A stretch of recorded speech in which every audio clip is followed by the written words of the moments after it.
All right. I'm Nick Gilbert. I'm an AWS community builder and security consultant, and I'm joined here with the epic genius of all things cloud, Ankit Mehta.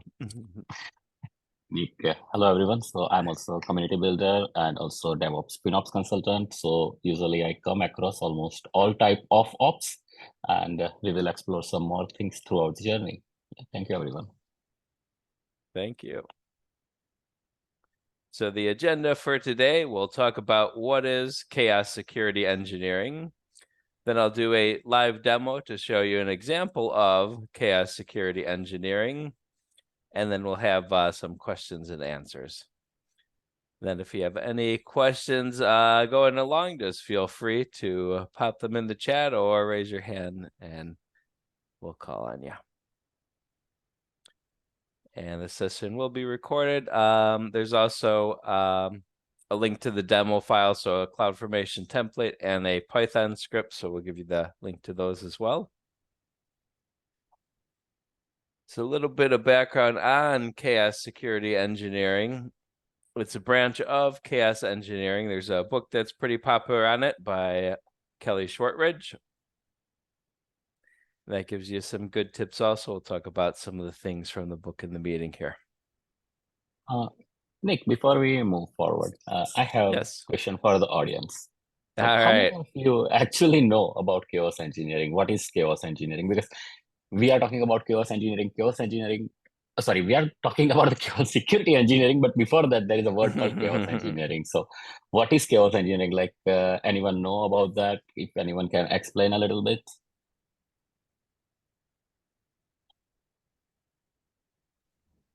I can if you want. Sure. So we used to say that our systems are resilient, that they can bend but don't break. So this is putting them to the test to see if we actually cause a problem. And we cause the problem not under control, because we sometimes do these controlled tests to check if everything is okay. No, what happens if I turn off an instance in my architecture, or I set up an incorrect security group? Will the system keep working, or it will fail? So chaos engineering does this kind of experiments, and we try to learn from them. Great Yes, explanation. Yes, that's 100% correct thing. Like, many times when I talk to people, so one of the thing comes always in the place. They said, okay, what is the difference between chaos engineering and disaster recovery testing? Because at the end of the day, they both look similar, but there is a small difference over there. Like basically, chaos engineering, definitely we are doing in the controlled environment and controlled scenarios. But in disaster recovery, you are turning off everything.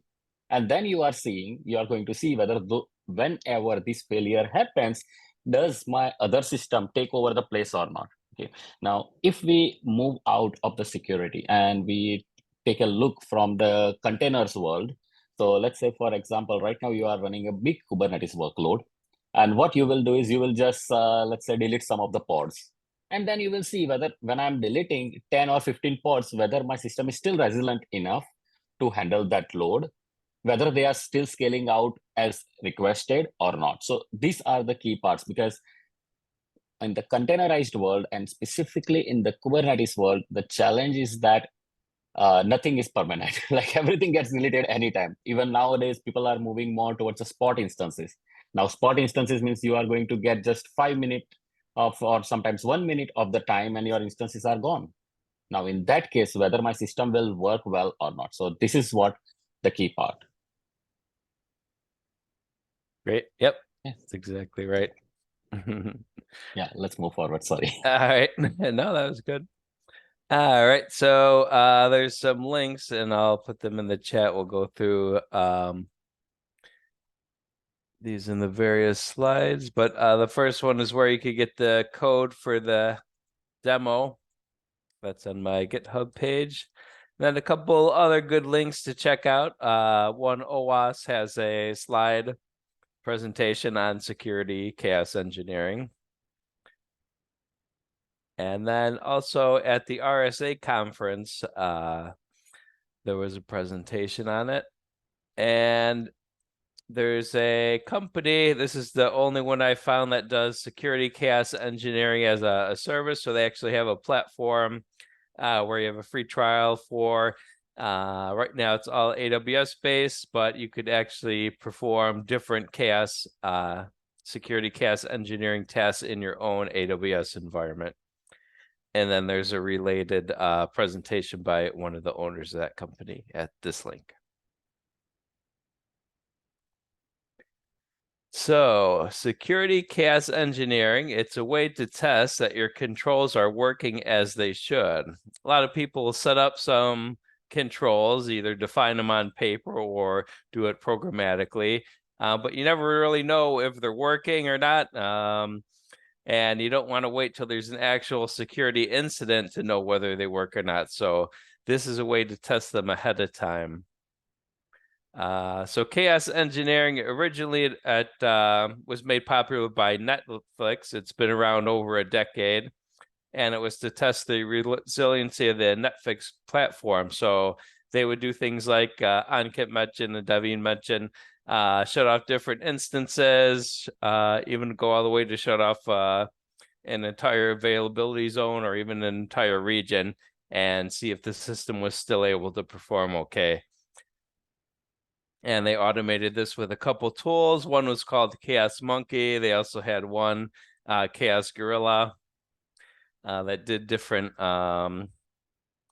sporadic experiments. They call these experiments when the actual test runs, and a lot of times they run automatically, so the support team or the infrastructure team won't know that the test is actually going on. It'll happen in the background, and then you're able to see how these different teams respond to it. AWS also has a chaos engineering workshop. This is just the regular chaos engineering, not the security chaos engineering. So this is more on the infrastructure side, but also on the application side. So it'll test things like how your application handles failed API calls.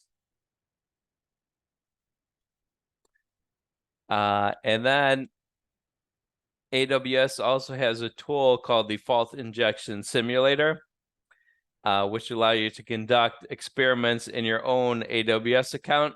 Currently, there's not too much security related. So that's why we're doing the demo here today and also providing an example. But the Fault Injection Simulator does things similar to what Chaos Monkey did. So AZ and region outages, as well as API either failures or even throttling. With If I may, yep, go ahead.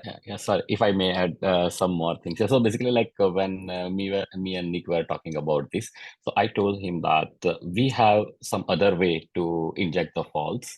So let's say, for example, you give your infra engineer, the guy who is just managing your on-premise data center, and give him AWS account, and you will automatically get all this chaos. So you no need to worry anything. So you have two ways to do the chaos engineering. One, the human way. Another is the automated way. Human way is like we already tried in some cases and it always works. So good thing to try out. Yep. Also, one more thing, one more tool here. It's worth mentioning. It's a chaos mesh. So I already sent the link here in the chat.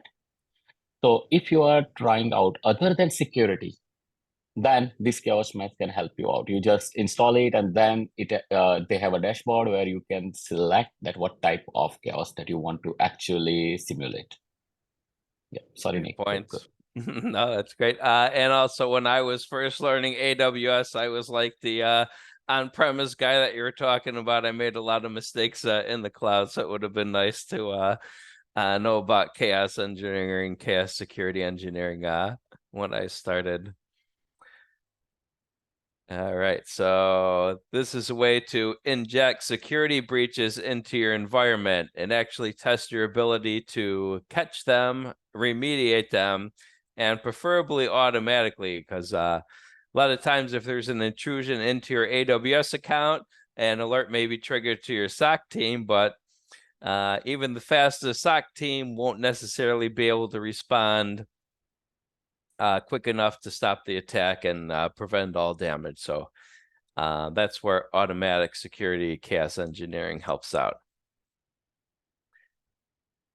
So in layman's term, it's basically a way to test that your controls are working as they should. So a lot of companies have controls, sometimes several hundred pages of controls in their different documents and policies, but they really never test them or know whether it's working or not. It's common to come across something and actually find out it's not working the way it should. A lot of times when I'm working, I do something, I'm like, wait a minute, that should have triggered an alert, but it didn't.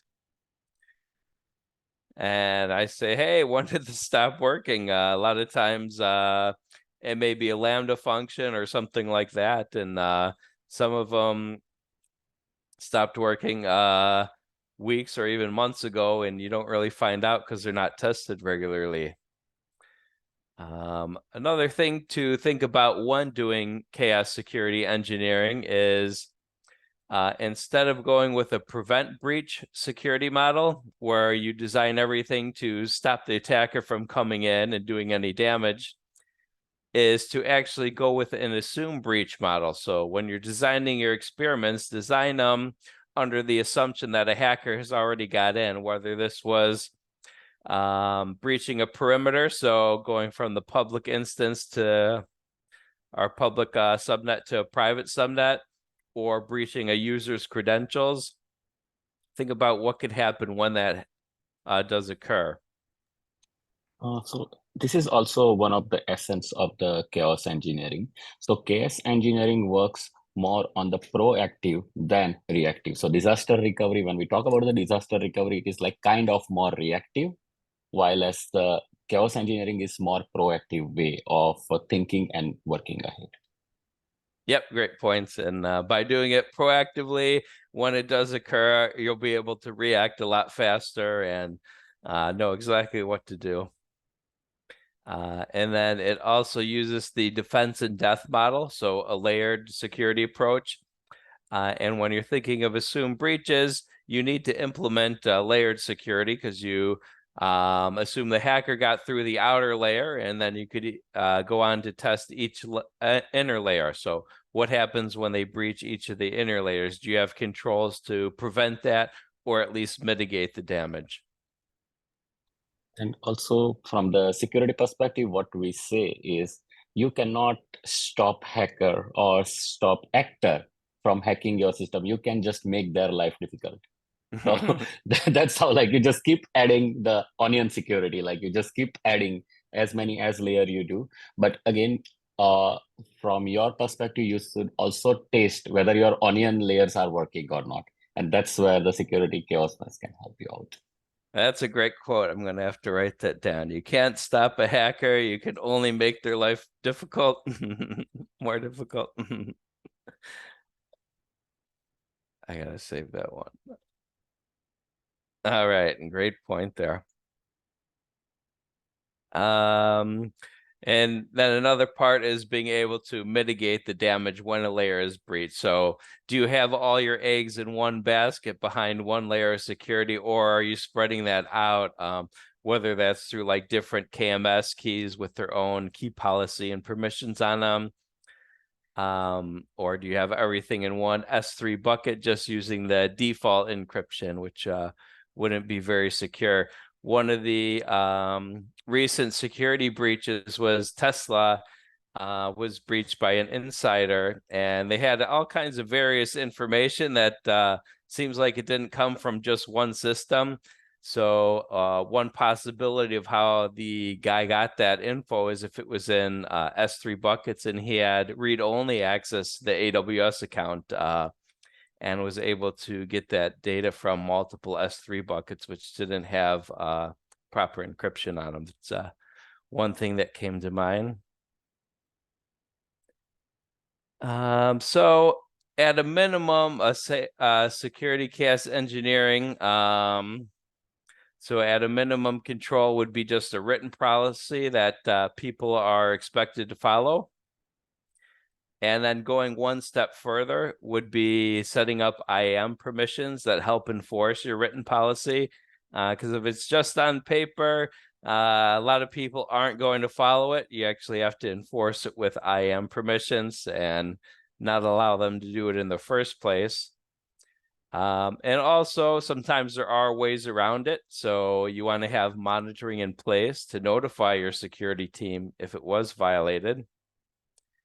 And then more mature companies would have automation in place to auto remediate any violations. So let's say someone, either an outside hacker or an insider, violated a control. They had permissions to do it, either as part of their normal job or they found a way to escalate. So when they do that, your security team's notified, and then if it's a real mature company, they'll have automation in place to auto remediate that. And that's what we'll take a look at in the demo today.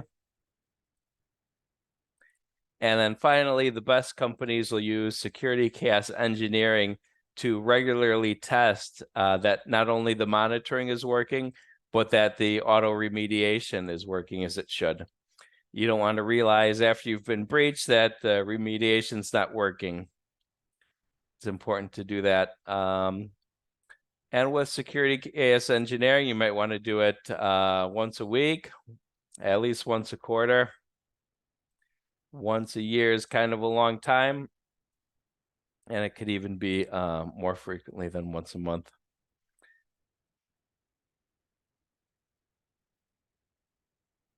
Yes, Leo has a question.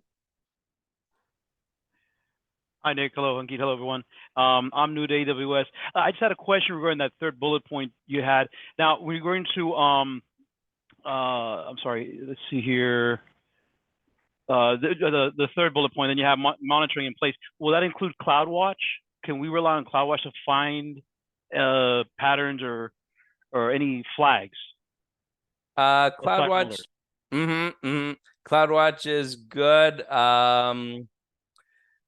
It's not the best thing I'd say for monitoring. A lot of times it's CloudTrail logs that are exported to a third-party monitor like Datadog or Sumo Logic, and then you have alerts set up there to parse the log. You could kind of do more robust things than CloudWatch could do. CloudWatch is a good free solution for it, though. And then the other thing is EventBridge. So you could use EventBridge to monitor the CloudTrail API calls that are in CloudTrail, and then send an alert that way, like a SNS topic, or trigger Lambda, which can send a notification to your Slack channel. Awesome. Also, thank you. You're welcome. Also, we can add a couple of things here. So basically, like these are the things we actually covered during our the security training. What was that? AWS security specialty training. So like one of the things that usually when we build an AWS organization, so what we usually do, we have two separate accounts. So one like they will build two logs. One will be the audit logs, and then one will be the access log. And those things are usually not accessible in direct to your, let's say, if you are going with a single account, it will not be very easy for you to go through. Okay, so that's why like it's a centralized log, and those logs, you just keep monitoring those logs and how the things are happening, and then you start going with all other tools that just before a few minutes Nick explained. Also, like whenever we talk from the security perspective and AWS, so from AWS perspective, the base block is IAM. You, like, let's say for example, if you don't have a big organization and you don't want to go with like this big security chaos engineering or anything, then still you can do one small thing, that you just go and check the IAM access advisor. Like just go in a couple of days, just go and see what that person has access and how exactly the things are going on. So this is what I always suggest for the small organizations where, like, you have a bill of $1,000 or $2,000 and you don't want to go with the big things, but where you have, as soon as you are going your bill in the 5-figure, I suggest that you go with such approach where you have at least automated things, and you are going with the monitoring first, and once you start seeing the things, then you go with the automation.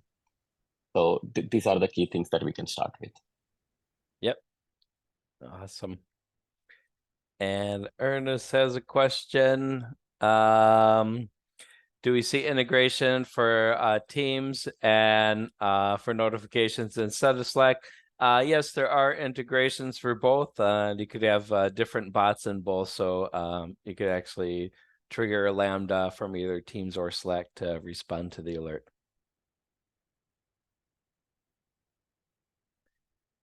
All right, so security chaos engineering, a lot of these attacks will be based on the MITRE attack framework, and more specifically the cloud matrix, which is a subset of the standard MITRE attack matrix.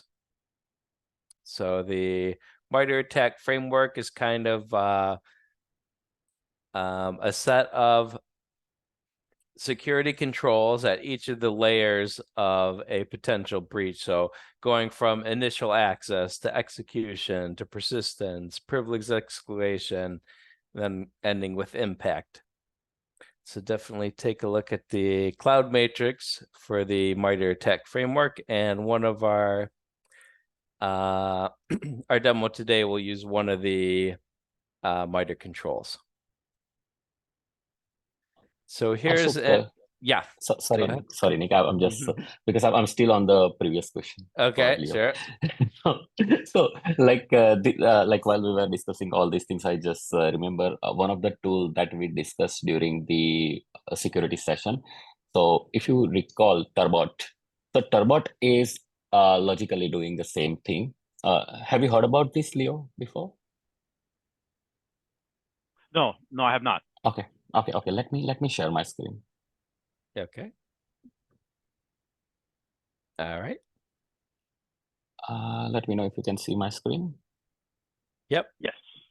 Okay. So Turbot, basically what they say from the vendor itself, they are saying that Turbot is a day zero tool. Basically, whenever you are doing AWS or one of the biggest challenges that we don't know who is doing what. And at that time, you have to make sure that you are controlling each and everything. Like, let's say, for example, you want to create a rule again, is that no one should be able to deploy anything in XYZ region. So you can create the policy around that. And then those policies will help you out in monitoring and everything. And then that will let you know that how the things are going. By the way, they have one free tool called actually they changed the website, so I cannot show you everything, but like they have a steam pipe, which is a free tool. And with that also it will let you know certain things. However, this is one of the tool that you can try it out for specifically for this type of thing related to the security. Sorry, yeah, back to you, Nick. Thank you. Fantastic. Cool. Yep, that's a great tool. All right. So this is essentially how a chaos engineering test works. So it'll simulate an actual attack. So we have a hacker, or in our case, the script that we'll be using in the demo, Chaos Gator. So which is like Chaos Monkey, but since I'm in Florida, I called it Chaos Gator. And it will simulate a stolen access key. And with that, for example, a hacker could potentially change the instance profile role for an EC2 instance and attach the admin access policy. So this will get them persistent access. For example, if there was a vulnerability in the web server that the EC2 was on. So what would happen using chaos engineering is when the admin policy was attached to the role, which is used as the instance profile, that'll trigger the event bridge rule, which triggers a remediation lambda, which goes back and removes the policy from the role. And then it also triggers an SNS topic to notify your SOC team that the admin policy was attached. And this could be a hacker or like a junior developer. A lot of times when something's not working and it's a permissions issue, they'll just attach the admin access policy to ensure it works, which isn't a secure thing to do. So we're going to take a look at the live demo now, and that's the code that's on the GitHub page. So I sent you the link to my GitHub page. So what this will do is validate the security control, which is to not allow the admin access policy to be attached to any roles. So Chaos Gator is going to attach the policy to a random role.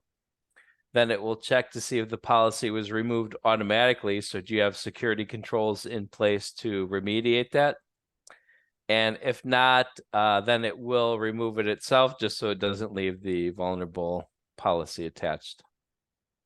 And this is one of the MITRE attacks. They all have an ID. So this one is simulating initial access and then valid accounts and then a breached cloud account. This attack ID is actually also part of persistence, privilege escalation, and defense evasion. So let me switch screens here.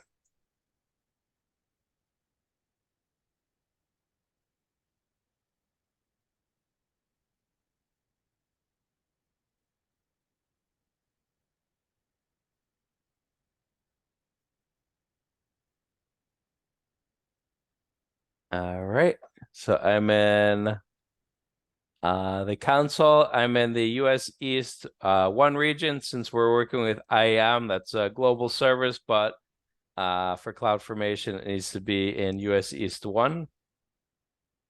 So I'll go ahead and create a stack, and this is using the template here from GitHub.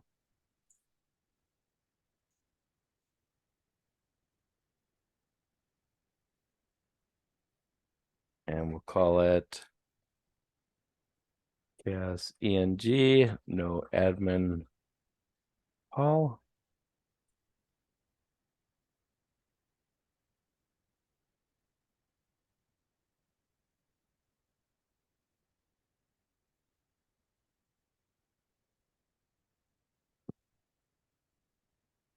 And Ernest asks if this could be prevented by using a boundary policy.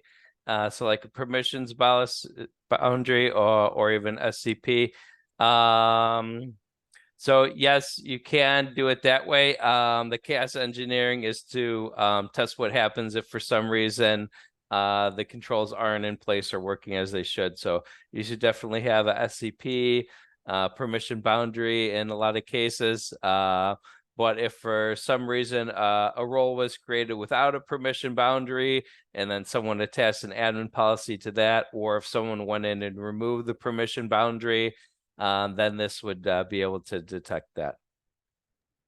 Also, on top of that, so basically many times what happens is that root definitely like your organization is using all these SCP policies, but many times your company is not the organization, or your organization is not the organization who is creating all these policies. So you also want to make sure as an end user that everything is working, or whatever that your vendor is telling is true.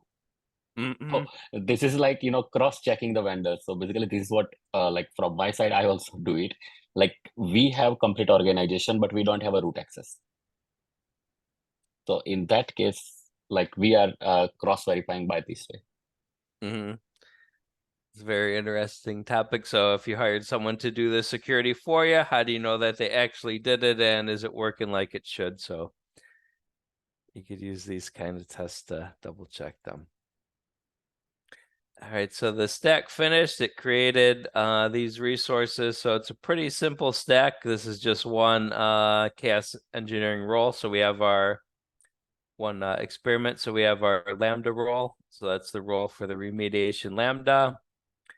Then here's the actual Lambda function itself. It's only a few lines of code. So security chaos engineering isn't difficult. This is only like 10 or 15 lines of code. And then it has the event bridge rule. So the event bridge rule is going to capture any IAM API calls that went to CloudTrail. And then it just needs permission for events to invoke Lambda. So if we take a look at the resource page, here's the Lambda function. Well, that's the role, and here's the Lambda function.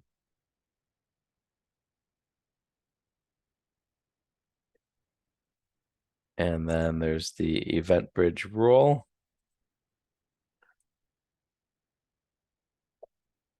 So you have your event pattern, which is just all of IAM, and then you have the target, which is the Lambda function. And before we run the Chaos Gator script on the command line, let's check it out by the console. This will give you more of a visual of what's happening. So for example, if I create a role with administrator access, so I'll attach the admin access policy. We'll call it admin role 1. We'll create role. And then if I view the role, we see the administrator policy is attached. But if I click refresh, it's already gone. So the automation removed that policy automatically. If I try to add it back, it adds it back. But then if we refresh, it's gone already. So in just a second or so, maybe even less, it removes the policy automatically. So currently admin role 1 has no policies attached. Let's go over to the command line. And in here, I have my experiments folder. So this is the chaosgator.py. It's a Python-based script. So again, a pretty simple script. So this is just a function to check if an admin policy is attached. Then it runs the attack. You could do it with different policies, so not just the admin access. So there's a lot of other AWS managed policies that aren't the most secure. So you could do it with like an array of those policies. It loops through your roles, so it just tries to pick one at random. And then if it does find one, it tries to attach the admin policy. It checks if it was able to attach it, which means the attack was successful. So simulating what we just did in the console. And then what it'll also do, if the attack was successful, it'll wait a little bit for the automation to run. I did 60 seconds. It doesn't need that long, but if I didn't have this sleep in here and it did it immediately, it wouldn't have been remediated yet. So you need a short delay, but just a few seconds. And then if it was not found, it says the attack was auto-remediated, or if it was still attached, then it wasn't auto-remediated, but then the script will remove it just so it doesn't leave the role it attached. I mean, the policy it attached to the role.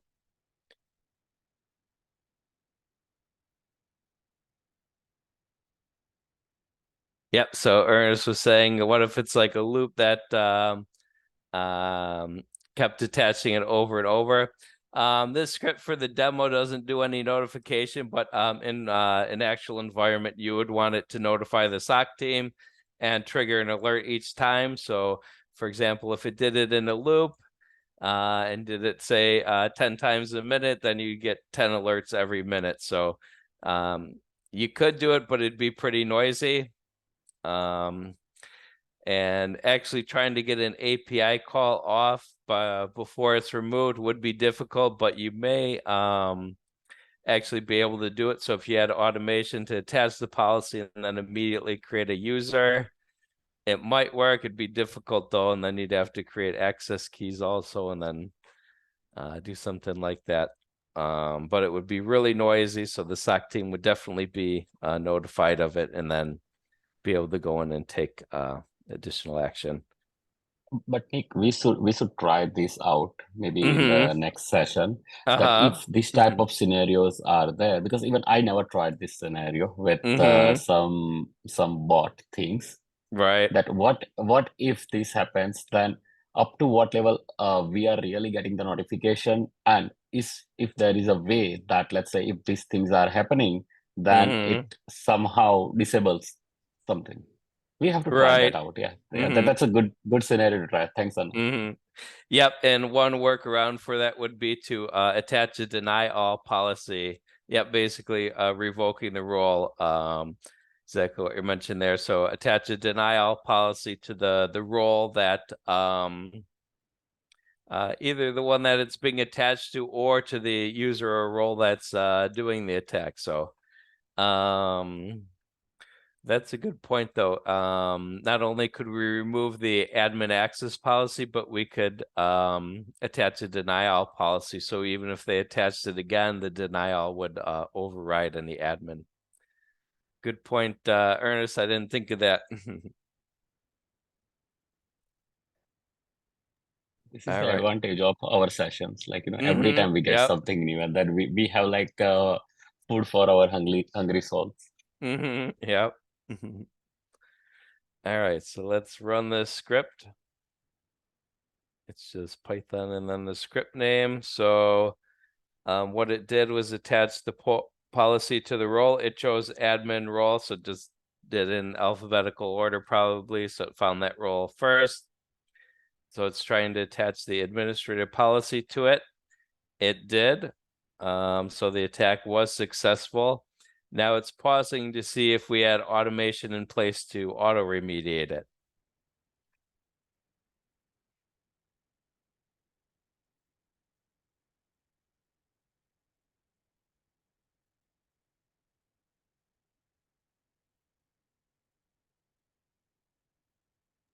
So depending on what your yeah, go ahead. Longest 60 seconds. 60 seconds is just for the remediation to run. It'll still run prior to that. Depending what the remediation is doing, it can take longer than a couple seconds, but 60 was just kind of an arbitrary number I chose just to be extra sure it worked. Because I want it, especially for the demo, since I'm doing it live, I wanted to make sure it worked. So this did finish. So checking if attack was auto remediated. So the policy was no longer found. So it was auto remediated. What we could do is go back to the console just to double check. So this was our role. The script attached the admin policy to it, but if we refresh, we see it's not there. Now, if we didn't have auto remediation in place, you could still use the chaos experiment and just use it from a notification standpoint. So, for example, if I commented this part, which is the detached policy role, and then deploy that. And let's go back to the terminal.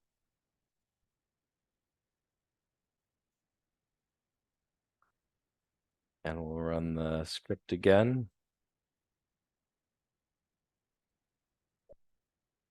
So it was able to attach it again. It's waiting 60 seconds to see if it's removed. And while it's doing that, we could check the console just to make sure it actually attached it. And we see it's attached this time. It wasn't auto remediated because we disabled that section in the Lambda code. So even if we refresh, that policy is still attached. And it was the Chaos Gator tool that attached that. So if we go back to the terminal again, should have a few more seconds remaining. So when you run these experiments, you're testing for a couple different things. One, if the attack was successful, and then two, if notification was successful, and then three, if it was auto remediated or not. So in this case, the attack was not auto remediated, but then the script goes ahead and remediates it for you. So this is to alert you that you don't have proper security in place to be able to block that type of attack instantly.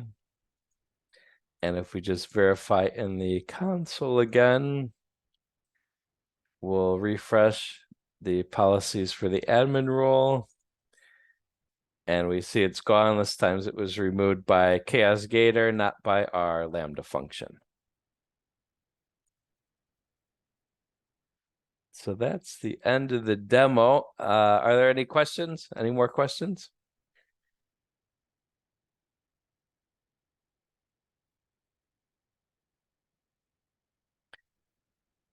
All right.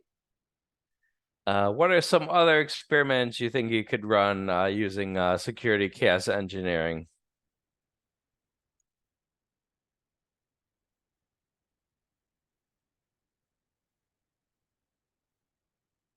So here's a couple. Ernest asks, do you have to have a common pattern for IAM API calls monitoring? Yep, the patterns are from EventBridge. If you're using EventBridge to trigger Lambda, there's different patterns you could choose. So some of the services you can filter more than other. So IAM, I'd have to double check, but it may have one for like attached policy. So you could filter just on the attached policy API call and things like that. But other things you could look for are the power user policy or someone creating a customer managed policy with IAM star permissions or even an inline policy. And question in the chat is, what is the worst case scenario you've seen? The worst one I've heard of was one for a company called Code Spaces a while back. They got hacked somehow, and then the hacker took over their account, got admin access, locked the company out. They wanted a ransom for it, but the company refused to pay, and they started working with AWS support to get them back into their account. Eventually, they did get back in, but the hacker still had access somehow. So there was some backdoor permissions that the hacker had, and they ended up going nuclear on the account, just deleting everything. So this company lost all customer data, everything like that, and they actually had to close down and go out of business. So that's kind of a worst case scenario.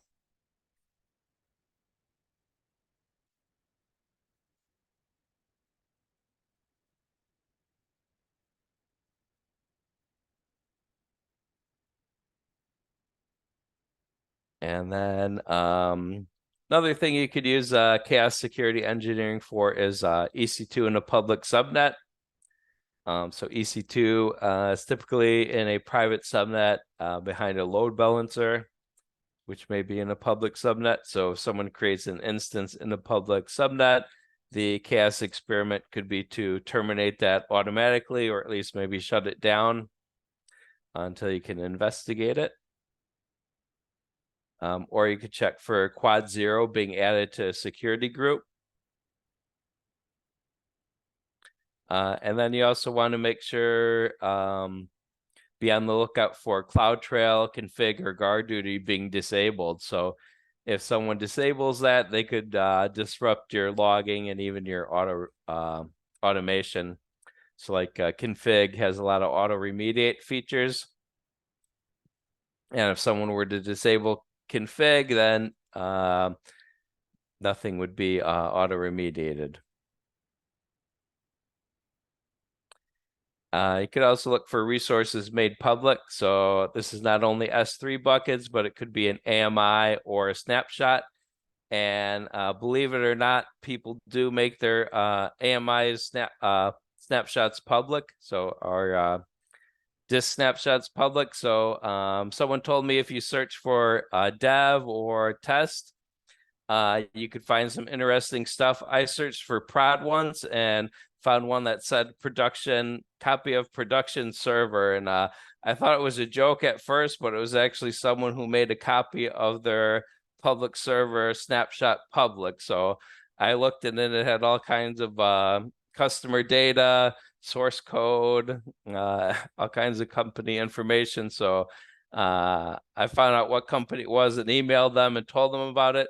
Never got a response from them, but within an hour, the snapshot was no longer public. So at least I helped them secure it that way. But you got the customer data, correct? I didn't save any of it. No, I just looked to see if it was an actual production web server. But it had MySQL databases. When I checked the SSH history, it had passwords in plain text, and the SSH history, all kinds of stuff that they're probably lucky I found and not unethical hacker. And a question from the chat: what about SSM documents and automations?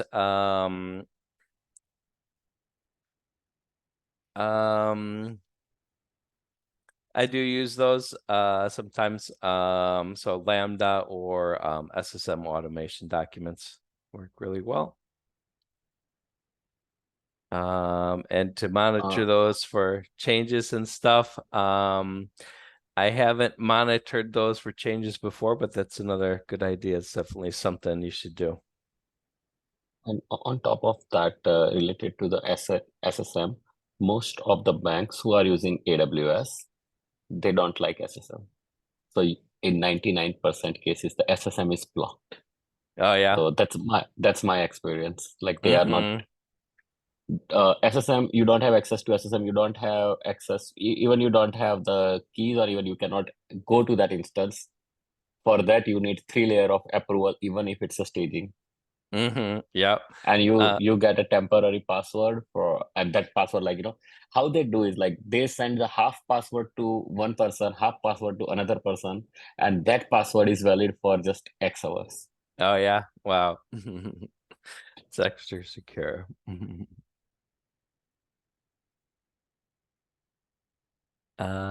So as far as experiments that I made, the only one so far on my GitHub page is the administrator one. I have more that I'll be adding though.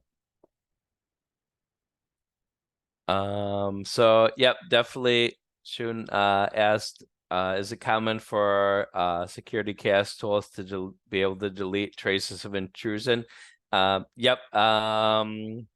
I'm not sure if there are any tools that do that now, but that's definitely something you should test for.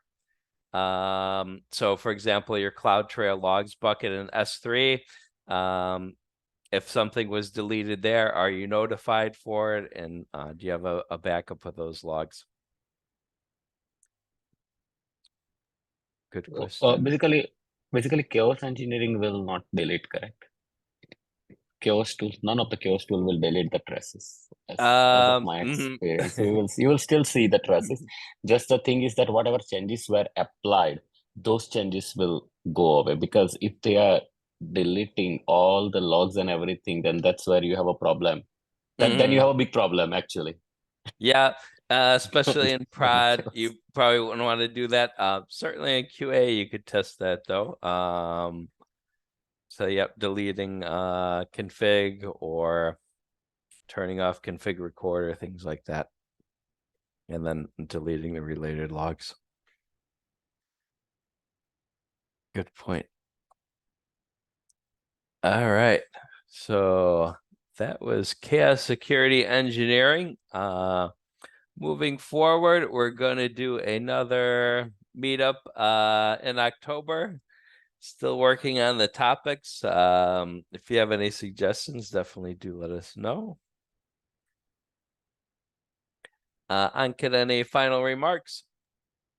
No, so I'm expecting like you people can try this out and let us know how was your feedback and everything, and then feel free to contact us. Like details are always there, and let's take it forward to the next level. Yep, great. Absolutely, yep. And if you try out the code from GitHub, if you have any questions about it, just feel free to reach out. All right. Thanks for joining us tonight. Thank you, Nick. Thank you, Ankit. Have a great night, everyone. Thank you. You too. Bye. Thank you very much. Very interesting. Thanks, David. I'll stop the recording and